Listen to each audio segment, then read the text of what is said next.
One of the transcendent coaches in sports history, Robert Montgomery Knight was born in Massillon, Ohio on October 25, 1940. He started his head coaching career at West Point in 1965, but is mainly known for his time spent at Indiana University from 1971 to 2000.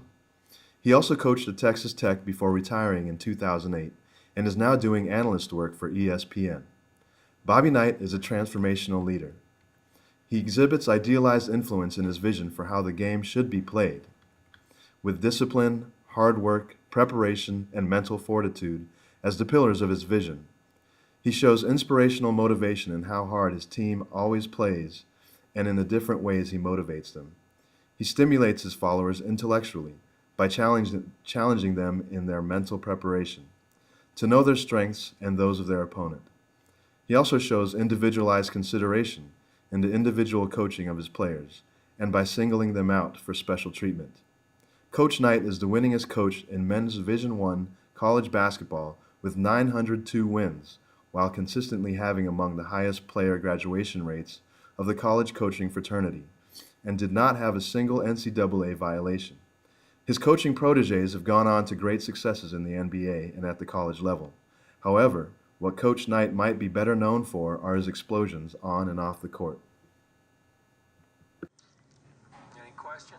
Who the hell told you I wasn't going to be there? I'd like to know. Do you have any idea who it was? No, I'll handle this the way I want to handle it now that I'm here. You it up to begin with.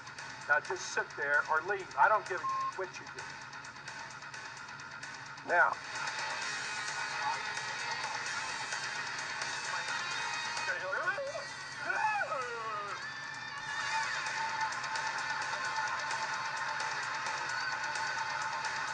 Sometimes I don't understand.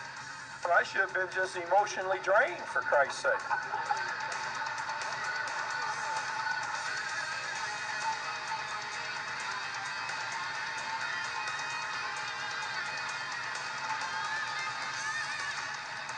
No motivational device I've ever come across is as good as this. Boy, this is really good. See the blood drip out of it? To get over the mental problems that we've had with shooting, we've not allowed our players to eat.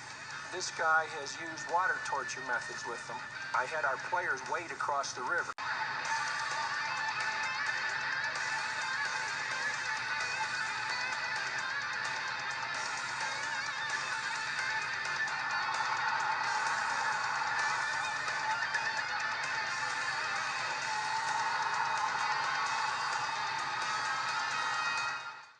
Coach Knight is an example of an imperfect, authentic, transformational leader.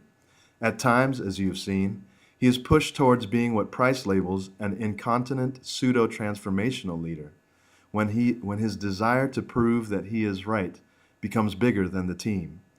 These actions quite literally trample on the concerns of his players and their liberation. Coach Knight also makes poor ethical and moral choices when his love for the team drives him to make decisions that are normatively wrong, but which he believes are best for the team.